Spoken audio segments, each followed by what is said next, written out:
Now I have to go to recording. Where'd my recording go? Let's see.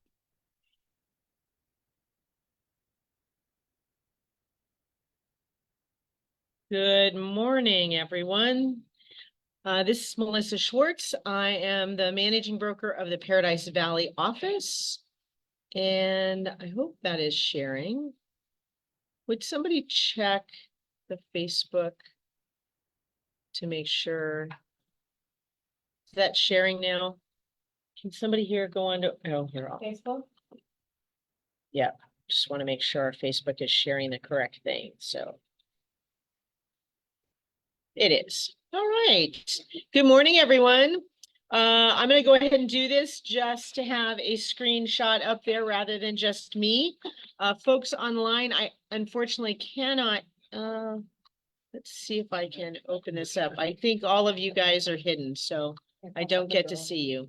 So good morning. Good morning. I came up with this setting expectations, and let me. I'll get to some stuff on the legal changes in our horizon in just a minute.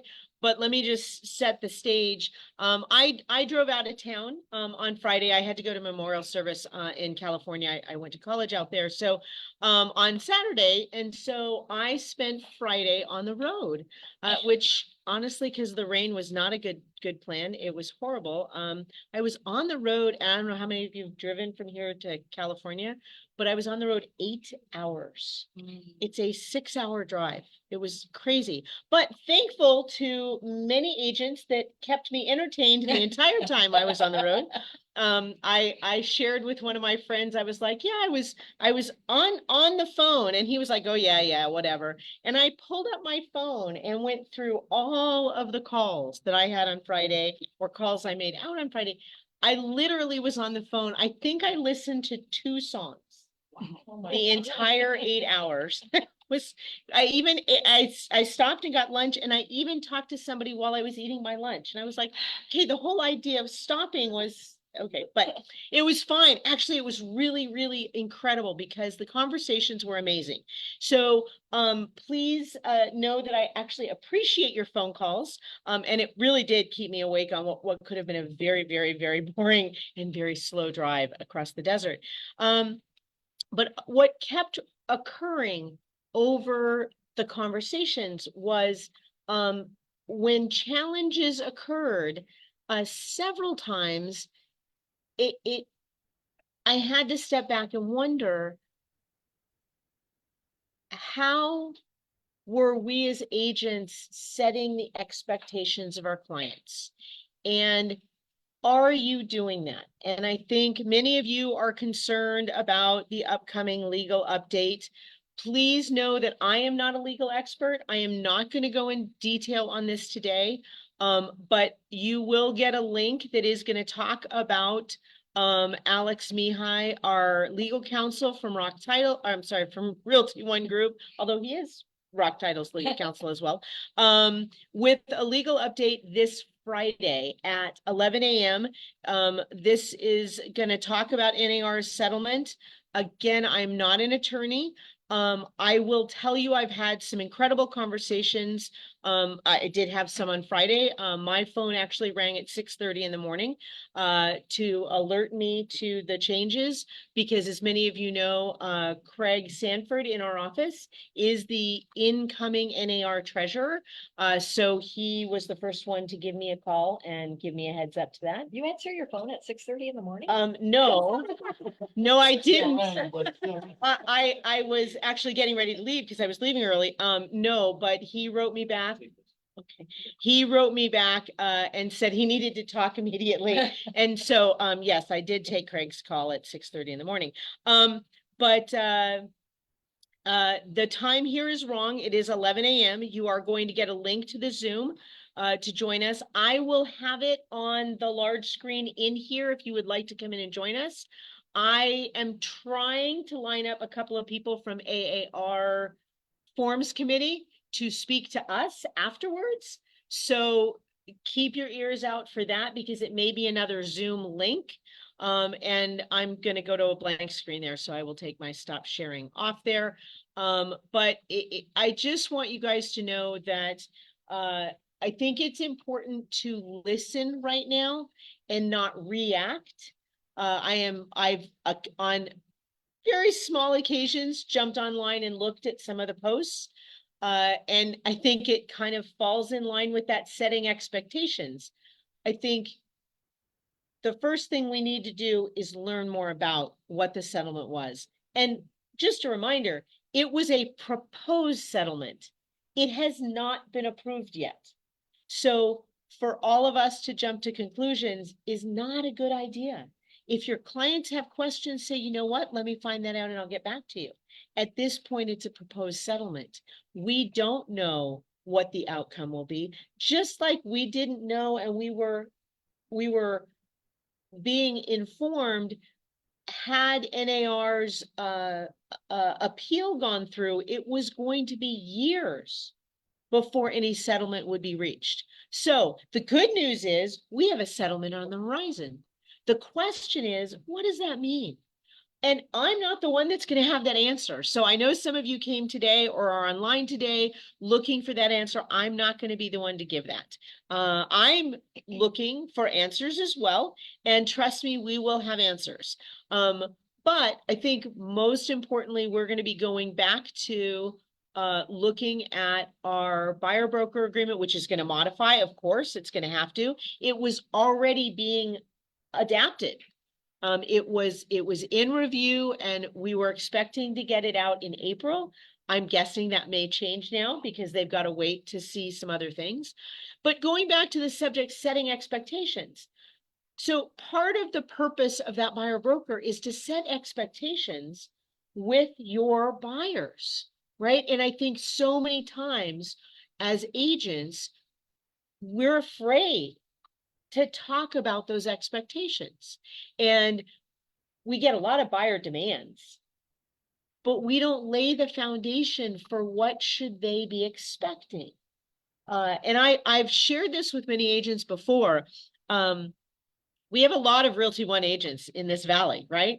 So if you've ever looked at the limited representation, as soon as your client has decided to look at a property listed by another Realty One agent, did you set the expectations before that so they understood what limited representation means? Because once they say, I want to make an offer on this, you now can no longer harm, you can do no harm to the other party. So your expectations have to have already been done, right? You have to have laid that foundation and said, you know, by the way, here are our market conditions. Just want you to know in the current market, buyers are getting, I don't know, 3% towards closing costs, or we're seeing 2% towards closing costs. And oftentimes those dollars are being used to buy down their interest rates. So these are common requests from buyers. Why am I saying that up front? Can somebody here, I've got agents here, agents online, unmute if you want to share. I know An expectation. to set the expectation, but why? Why do I need to tell them that, you know, right now, this is what I'm seeing, right? As a buyer's agent or as a listing agent, I'm seeing these types of things. Can anybody share why that's important before we show a property listed by a Realty One agent? What can you no longer do under limited representation? You wouldn't be able to share that. You would not be able to share that. So at the point where they're saying, I want to make an offer on this home, and you say, great, what would you like to offer? And they're like, well, what do you think I should do? You can't answer that. So if you have not set those expectations in the very onset of meeting with your client, what is going on in the market today? What are we seeing? What are possible opportunities? Have you talked to your lender about rate buy downs, right? Barb is here with Epic. I mean, and hopefully they're talking to their lender as well and in getting that type of insight. Because if you have those expectations set from the beginning, then if you end up in a scenario where you are ending up writing an offer on another Realty One Group property, and you say, what do you want to offer? Then they can say, oh, I want to ask for closing costs. Can I do that? Seems like something you could ask for. Sure. What do you want to ask for? How much do you want to ask for in closing costs? That's up to them, right? But they know to ask for it. Because if you have not set those expectations and allowed them to understand what is happening in the market, they don't know that, and you haven't helped them lay that foundation, right? And as we start to work with a buyer broker, that great opportunity. How many of you online, because I've got several of you online, how many of you online, you could put a thumbs up if you want to do that. How many of you have always used the buyer broker agreement? Let's see. I'll ask the people in the room as well, but how many online? I have. Every time. Yes. Awesome. Yay. How many of the rest of you? I have 5 more people on there. Nope. Nope. Who else? No. Who else? Look, I've been doing it 27 years. I probably used a buyer broker 5 to 10 times maybe. But to state what is the most of my clients were referrals. I have a big referral business, right? So I never felt I needed it. Have I been screwed? Absolutely. Absolutely. Okay. How many of you in this room have always used a buyer broker? Well, I've never. She's brand new. That's true. So yeah, Right? we have a But brand. you will. You will now. You will now. Okay. So online. Look, this is going to be an interactive today. Sorry, no 10,000 slides. I arrived back last night at 5:30 last night. So open up your mics. How many of you feel, what are other areas you can set expectations with your clients? What are other things you need to set expectations with your clients? Give me ideas, folks. Come on. It's going to be interactive today. Roberta. The seller is paying for the owner's policy. The seller is paying for the owner's policy. So in terms of title insurance, there is an owner's policy and a lender's policy. The seller pays the owner's policy. The buyer pays the lender's policy if there's a loan. If it's cash, there's no lender's policy because there's no lender. Okay, I'm only seeing one person open their mics. Go ahead, Jan. Come on. Where else do you need to set expectations? Buyers or sellers? I think with the sellers, you need to set expectations that they're assuming now that they do not have to pay a commission to the buyer's realtor. I don't think it's there, it's the end of that. I feel like No. there's a, you're shaking right. no. No, Okay, it's yeah, not the end of that. You're absolutely correct. No, it is not the end of that. I've talked to people with $2 million homes that right now have the attitude, well, I don't have to pay a dime when I put my house on the market. I don't think that's true, but I think it's going to become competitive. And those that are offering nothing are going to be put at the bottom of the line, because I think that in certain levels of a home, there's some loyalty when an agent is representing a buyer. And I've already heard it where buyers are telling their agents, if you're not getting anything out of this, I don't want to look at the home. So, I think we're going to hit that speed bump as well.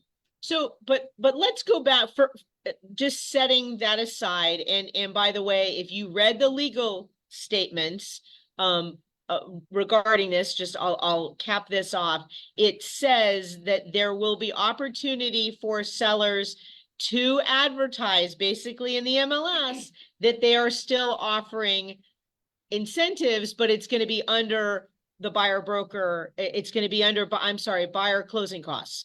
So even though there won't be a co-broke that we will list in there, there will be opportunity. I'm curious to see how the MLSs are going to actually deal with that. If there's going to actually be a category that talks about concessions that are already being offered.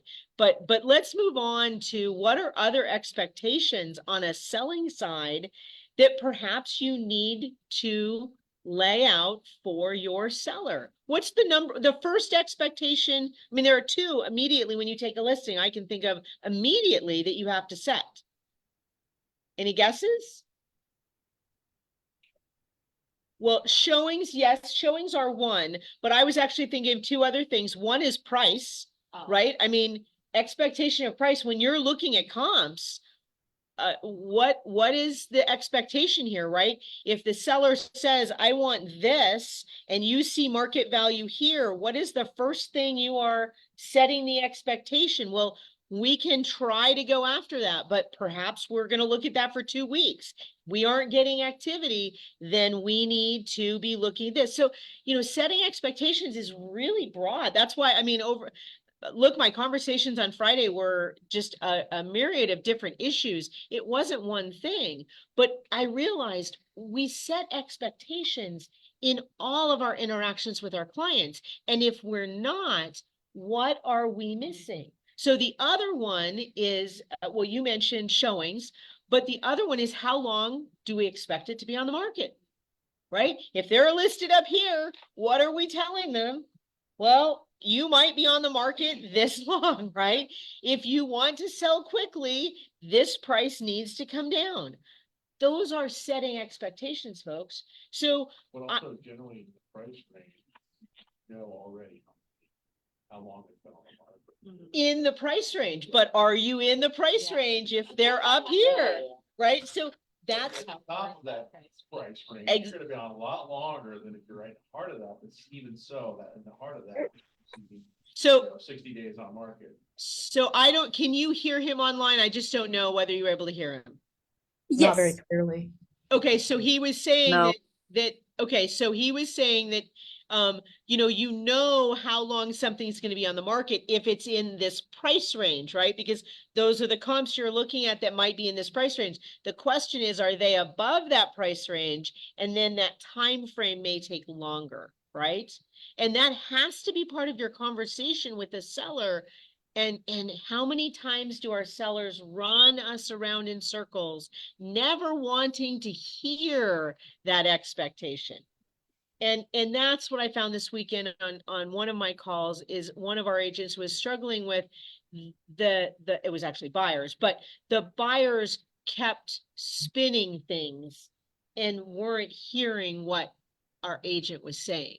And I think masterfully addressed it, but the problem is the client never really heard it, right? So how do we best set those expectations and make sure that they are hearing us? Somebody was raising their hand or trying to talk online. Go ahead.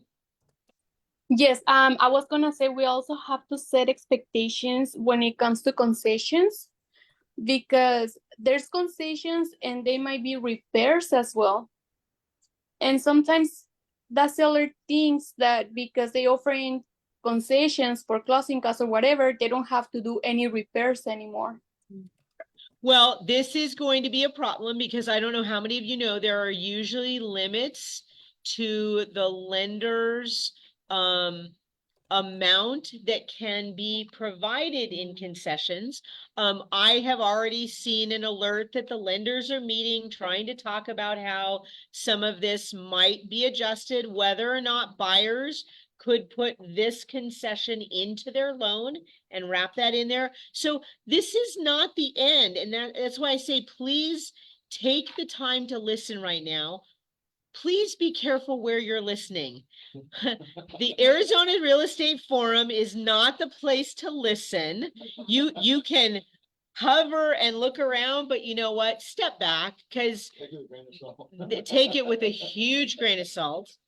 That forum gets a little intense, but really take the time to listen. But I think this is an opportunity for us to as real estate professionals to look at what we do, the services we provide. We've talked about this before. We've talked about the fact that we need to be able to verbalize the services and resources we provide to our clients, okay? So this is just going to accentuate this, but other parts of the industry are going to have to adapt as we are adapting. If you're of the mind that this should never have happened, we're not really in control of that. So, you know, I would prefer not to have been in, you know, traffic for 8 hours on Friday. I didn't have a choice. I was on the road and I was stuck, right? But ultimately I got to my destination, had a great evening, went to dinner in the theater. So what a great way to end a Friday. It was just a long Friday. So, but the reality is as agents, we go down this road with our buyers, we go down the road with our sellers. How can we best serve them and give them tools?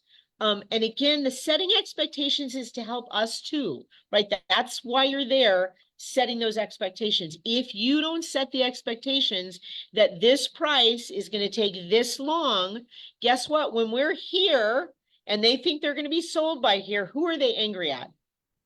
Us, right?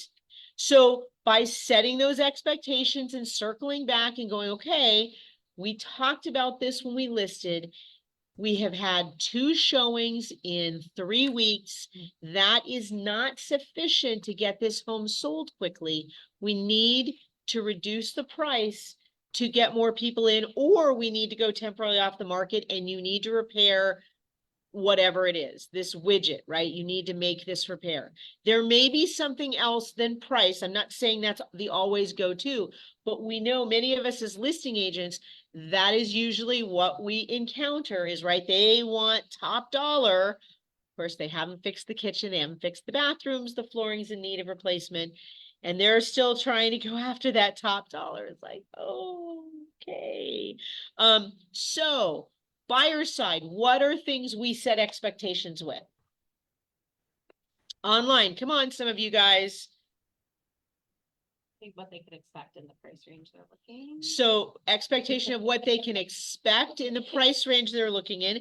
Great point. So how many of you set up searches for your client based on their expectations of what they can afford, but they haven't talked to a lender, right? What are their expectations? So do you get in the car without a pre-qual with your clients? Because if not, what expectation are you giving them, right? So I always love that the property brothers, right? When they took the poor client to the property that was $1 million and their budget was 800,000, and they're like, "Look, isn't this amazing? This has everything you want. Oh, by the way, it's $1 million and you can't afford it, right?" And I'm like, please don't do that to your clients. Like, you're not setting the right expectations. Trust me, they can find those online and do on Zillow and Redfin and all those. And by the way, if you've not used the One app, please set the One app on your phone and give that to your clients. We have a mobile app that if they click, they're interested in something, it goes to who? You, right to you. So you're the ones actually getting their request that they love seeing that property. But let me go back to the pre-qual. So Barb, how many times do you talk to, here, we'll put her on the spot. How many, you got Roberta with Rock and Barb with Epic here. Here, I'll keep, oops. You can be more on her. I was gonna try, but a poor agent in the background's like, so how many times do you have agents call you after they've been out, or clients call you after they've been out with their agent? Probably 30 to 40%. 30-40% of the time. Please, agents, get your clients to a pre-qual before they go looking at homes.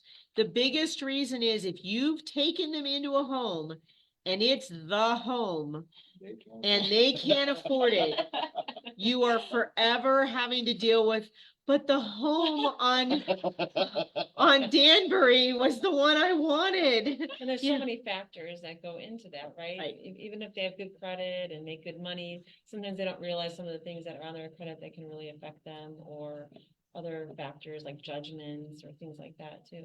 They might not even know about. Correct. And if they have a should we say, a generic last name, right? Then you got to be careful because they could have liens and other things that are attached to their names Right. that need to be cleared off. They may not be theirs, but it's not just a slam dunk That's to where she say, comes into play. yep. And that's, yep, if they've had other properties and of course they're selling a property and all of a sudden there's liens on that property they don't know about because they're Yeah. John Smith Senior. Like, not a good thing. So, Roberta, are there some things that you would say setting expectations before signing? One specific comes to mind just because it happened to me on Friday. Lender emails the agent with clear to close. That doesn't mean we're recording. That Correct. means the lender is clear to do the docs and get me figures and start the balancing process. I then have to receive docs. I have to sign the customer. I have to get them back to the lender to review. Send the recording down to title. That can take several hours to a day or more. So just because you get an email saying that lender's clear to close, that doesn't mean we're ready to close. And set that make sure your buyer has that expectation. You got that email, that doesn't mean we're recording right now. And this is a great point. I've talked to trying to train new agents and explain, talk to your lender, but please note that your lender, like Barb here, isn't the one that is the final one pushing those buttons. They're actually out of the picture. There are people back in the offices that are usually a processor and a closer. So two other people in the company that are handling that, working with title. And so it's And then the funder. and then the funder, right? So all those things have steps. So I used to like to ask my lender what the turn time was from the time that they got the clear to close to actually go to funding. And oftentimes, unfortunately, our loan officers don't always know that because they're not the ones in that loop.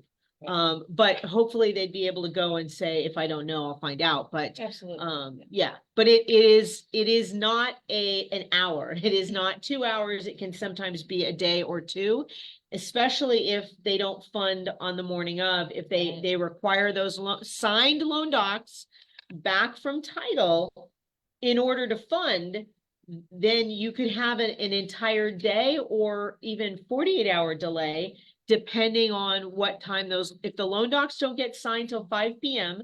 and they need the official wet signatures, they have to overnight and then they wait to fund after that. So again, you can have a day or two delay. Right. And my particular transaction, this lender sent the wire at the same time they sent loan docs. So I had everything ready to go. We were ready to record. Nobody checked with the buyer to see if he was available to sign. So everybody jumped through hoops and bent over backwards and the buyer wasn't available to sign. Setting expectations. Setting Be ready to expectations. sign at the drop of a dime. possibly. Yeah. Well, And prepare to take some time off from work. Correct. Let your boss know ahead of time that you're gonna Have have and I the think- conversations about, signing via notary at home or going to the title company during working hours, and there's a fee associated with that. and a time delay. If we're hiring a notary, it can take several hours or 24 for the docs to get back to us. If they're coming into our office, we can then scan the docs back to the lender for immediate return. And from my experience I've been doing this for quite a few years, but my experience, the expectation that is never set to a buyer is that this is the biggest investment you're gonna make in your lifetime.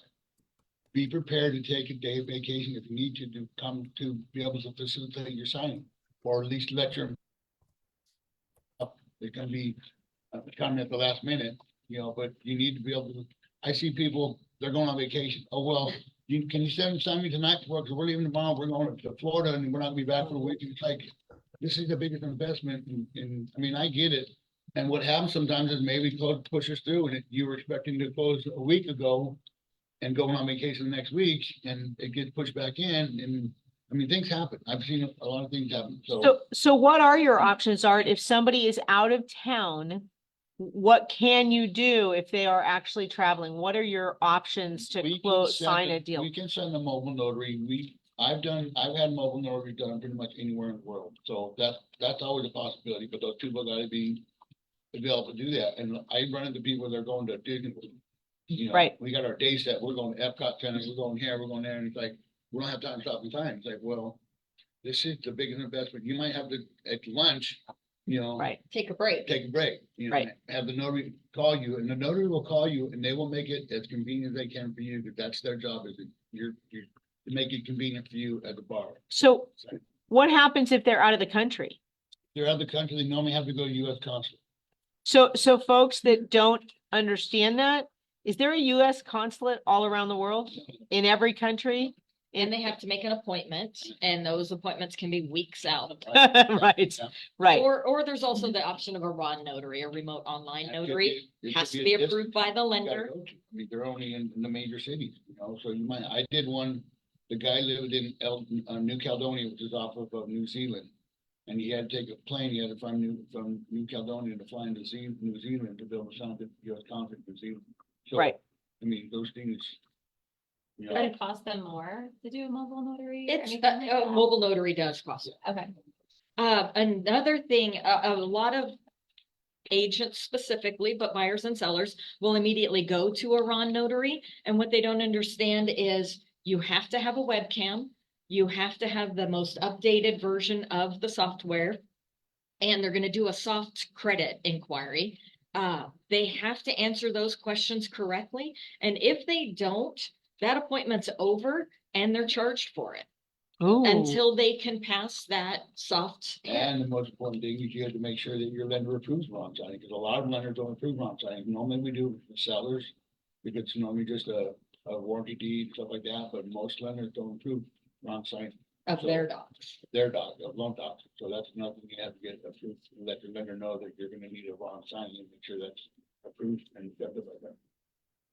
So online, anyone else have some things that you can think of for you in terms of setting expectations with either the lender or title that you need to say and share with your clients to make sure, other than the ones that have been mentioned here, because these are the ones at the end. What are you doing at the beginning? Although the prequel's at the beginning, but what are you doing in terms of setting expectations for either your buyer or your seller?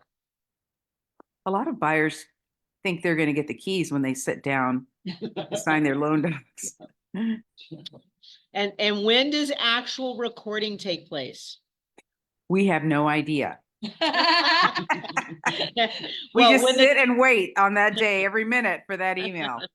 when the county actually records it. So yeah, again, the expectation that they think when they sign, it's done. Now, please understand, if they're coming from out of state, they do sit with attorneys and sign, and it's done. And we don't take keys. Oh, yes, and I title don't doesn't take keys.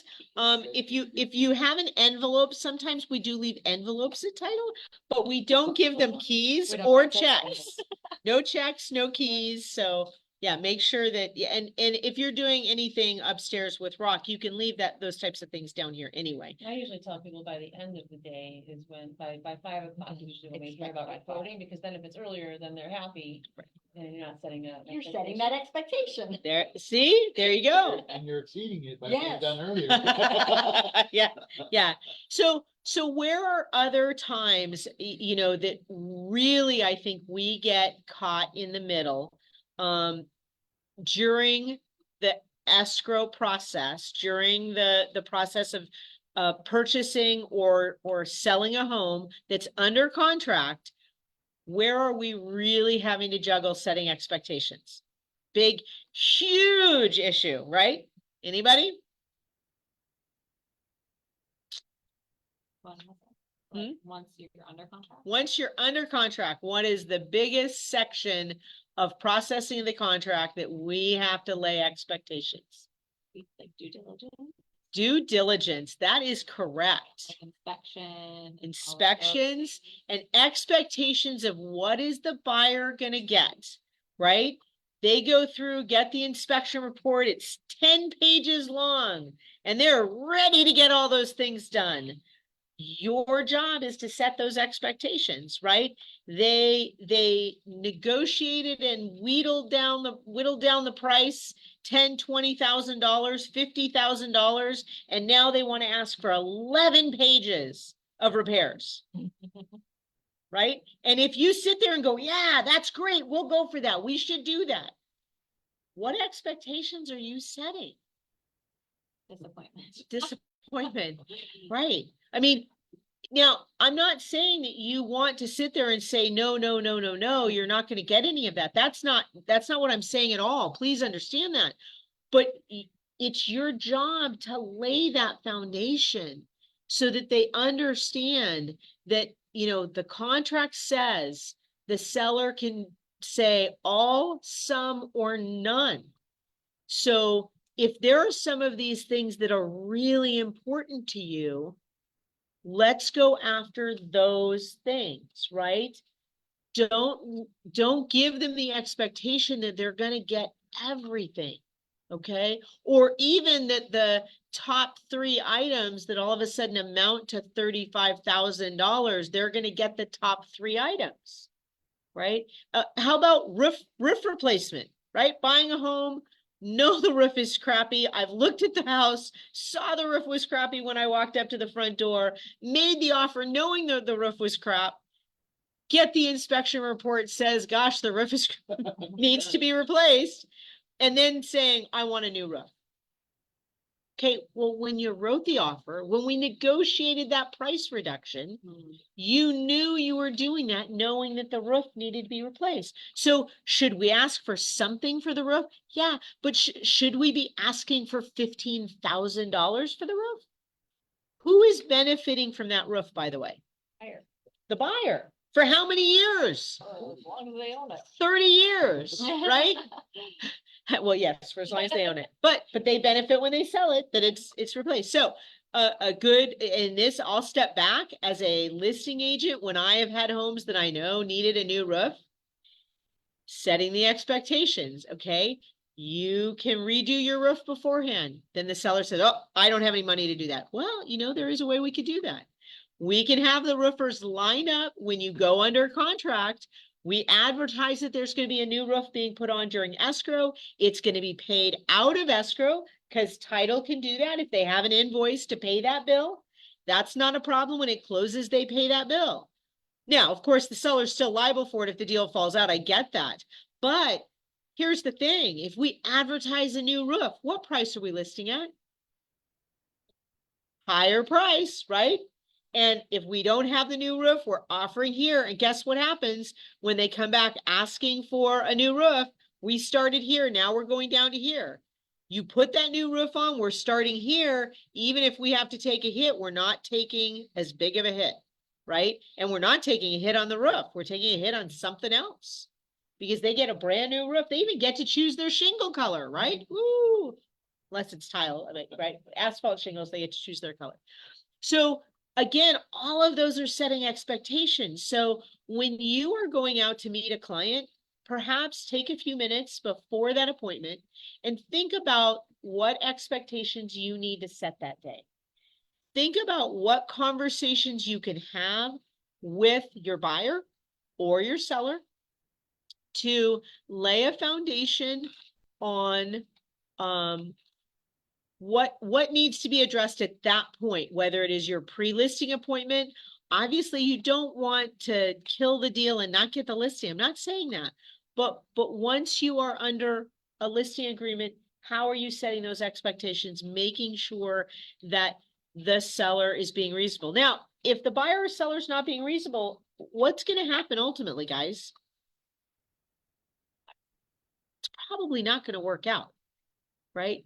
So one of the deals I worked through with an agent over the weekend was a Binzer, and they'd actually canceled the deal and they were trying to revitalize it. And they'd had, I don't remember what it was, some amount of dollars that had been asked for, not granted, so they canceled. And now they came back wanting more. That the seller was not amused by that. So I think had they gone back for just a little below what they'd originally asked for, they would have sealed the deal. And the irony on that particular transaction was that the appraisal had come in far exceeding what they were buying the home, but they could not see beyond what they were working on, right? They couldn't see beyond that issue. And that's unfortunately what happens. And I'm not saying that the agent didn't set expectations. I think they did, but they got caught with the buyer demands pushing those limits, right? And was not able to bring them back to, wait a minute, that's not reasonable, right? Reality. Back to reality, right? So unfortunately the deal fell through, but you know, again, that's what got me to thinking about this is how do we ensure that our buyers and sellers, as you're proceeding down the path, and I'll go back to, look, we have 3,000 Realty One agents in the Maricopa County area. That's a huge area, folks, and that's a lot of agents. So the likelihood that you will do a transaction with a cross-sale agent that's Realty One Group is pretty strong. Now, again, if you're doing something with a Realty One Group that's actually one of the franchisees, you're not actually, it's not limited representation. They're a different company. They have a different DB, they're different licensing, right? So, you know, again, with your buyers, making sure that you are talking about market conditions when you are going out with them first. After they've gotten pre-qualified, you're going out with them, you're talking about what is happening in the market, and you're talking about what happens were they to make an offer on a limited representation situation for another property owned by a Realty One or listed by Realty One Group. So if, for instance, you were to make an offer on a Realty One Group house, I would no longer be able to advise you on price, terms, concessions. So, you know, let's talk about these things because we can talk about them right now. So, you know, I want you to know that these are things, and they say, well, so if I wanted to ask for concessions, could I do that? You can ask for anything you'd like to. I will write your offer up however you'd like, right?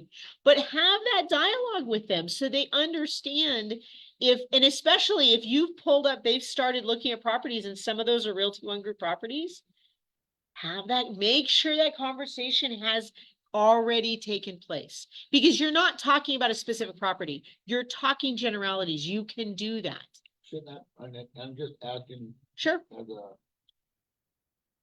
Inquiring mind. non-agent person, but wouldn't that, I would think that after this conversation, that would be something that you would have regardless every time you had a client, just based on that, because you don't know. Like, Correct. you live some night and realize she's listing it and. Yep. It also makes when you're going to show houses smoother. It'd be like, hey, remember when we talked about That's limited right. representation? If we go into this house, that's what would happen. So Right. when they walk in and they love it, they're already playing, is it worth having limited representation in this? Correct. Instead of like having to do that conversation in the car right before you're going or in front of the house. In front of the houses before you walk in, right? When they're like just eager to get in. You only one sign on. When they say, hey, this is a Realty One listing, can we go view it? And you're like, yes, but you know what? We need to talk, right?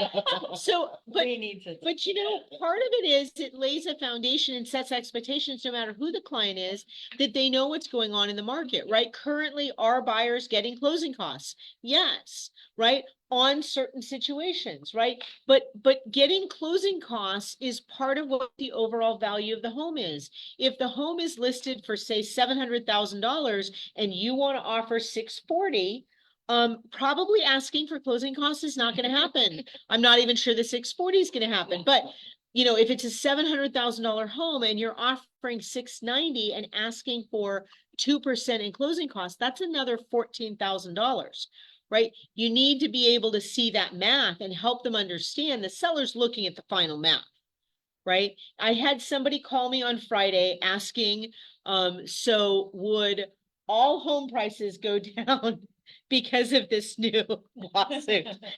True statement. The question was, did I see all home prices across the valley dropping? And I laughed. I said, no.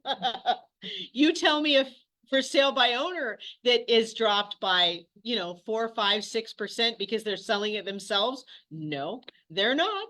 They're listing at market or well over market, which is why they're for sale by owner anyway, because they don't know the market, right? But no, people are not just going to drop that out. Now, will appraisers have to adapt their appraisals? Yes, but that will take time, right? And I'm sure there's going to be a new adaptation to address the buyer concessions. And I'm wondering whether the MLS is going to have a better way to put it in there that it's actually, you have to put something down here, right? Because right now, we all know that section of buyer concessions on the bottom where when you put your property under contract and you say, what are the concessions? Those don't get updated correctly. They don't get filled in correctly. We know we have often misinformation there.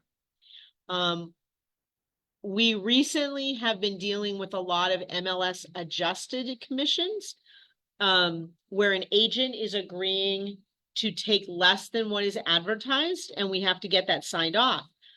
But nowhere in the form that we're signing off does it tell anyone that they need to go into the MLS to actually change what was given. So I will be curious to see if there's something someplace that will make that requirement that we need to modify that. But again, setting expectations, if the public's expectation is that house pricing is going to decline because because sellers aren't having to pay buyer brokers, that is not going to happen, folks. Should it? Yeah, probably, but will it? No, it won't, right? And we will probably see, a fluctuation over the next 3 to 4 to 5 months on how some of this plays out. Well, you said it's not approved yet, so No. it's not even active at the moment yet. It's been proposed. It's proposed. Okay. Um, Oh, okay.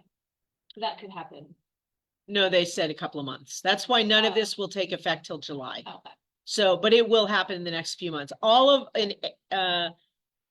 it's what the settlement said was that changes would take effect in July. So, I have a question. yeah, Prices right now are not established by the value of the home plus the commission. So why is there belief that prices would change? well, that is true, but not true, right? Because prices of the home take into account that there are commissions being paid if it's in the MLS. That's why when you have a sale on the tax records where it was not through the MLS and it says non-MLS, it's not unlikely that those numbers are going to be totally different. The rhyme or reason, not necessarily, right? But it will say non-MLS so that you know that it was not a part of the MLS. But again, real estate commissions have always been negotiable. That's the hard part for me to gather, is that where that even came about, that people thought it wasn't. But it's going to make the conversation happen. The negotiability is going to be there. And if you can't negotiate for yourself, this is going to be a challenging industry for you.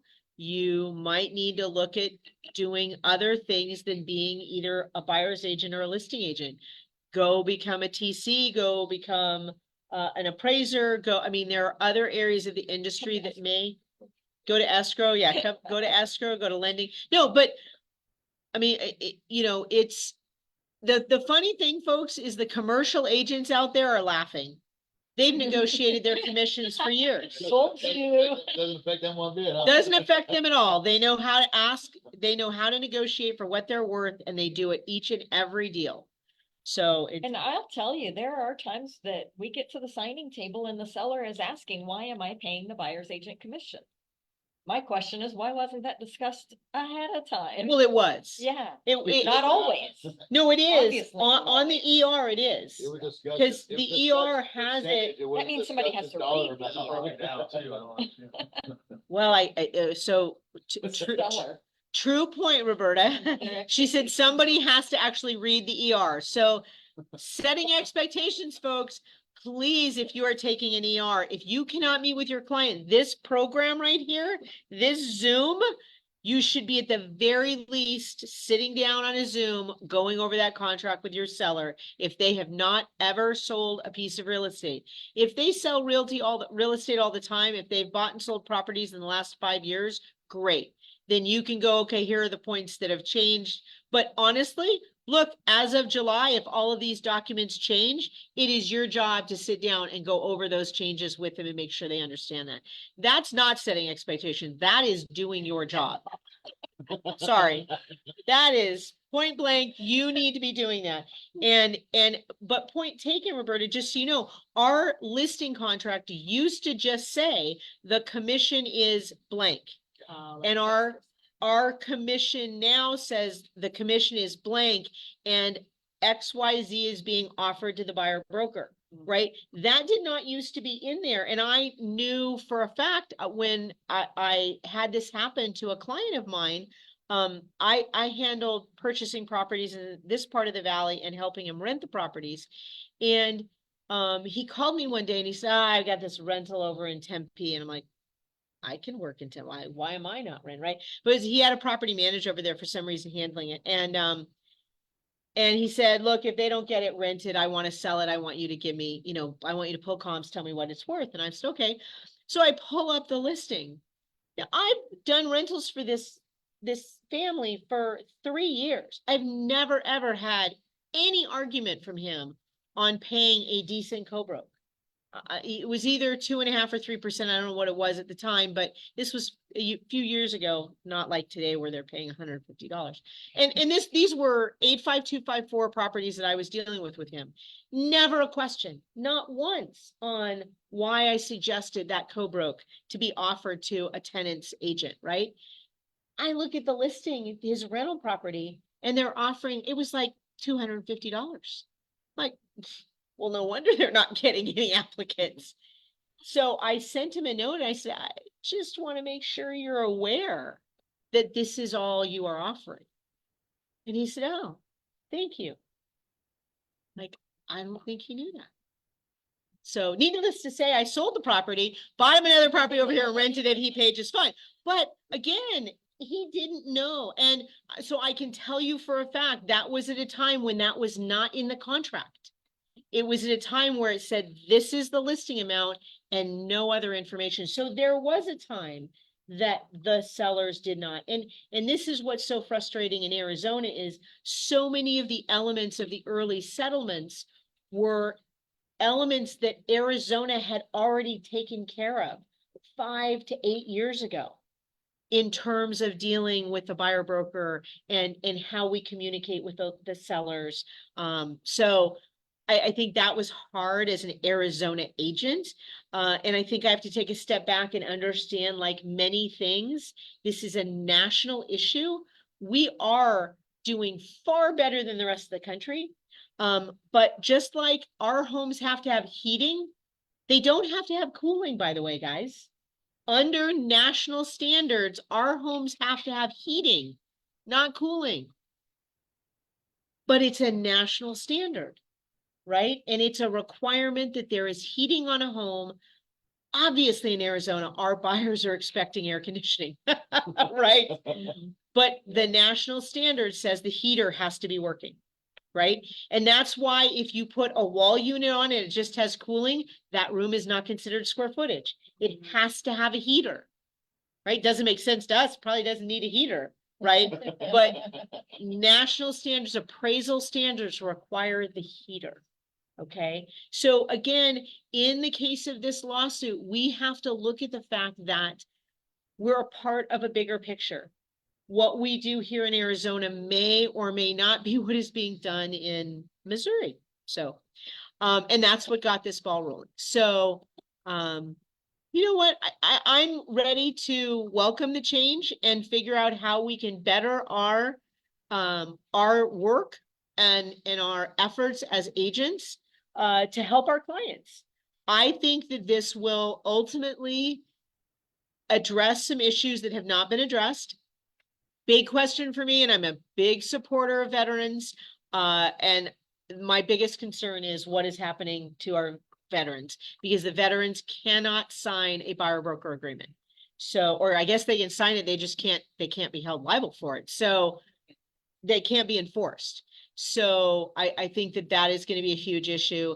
And I think that agents need to know if you have to go to battle over a buyer broker, you need to know that is not under errors and omissions. That is you hiring an attorney to go after that. And so I think that that will be a rude awakening if you're having to go fight for something on a buyer broker. But I think a lot of this is going to get done with buyer concessions, seller paid buyer concessions.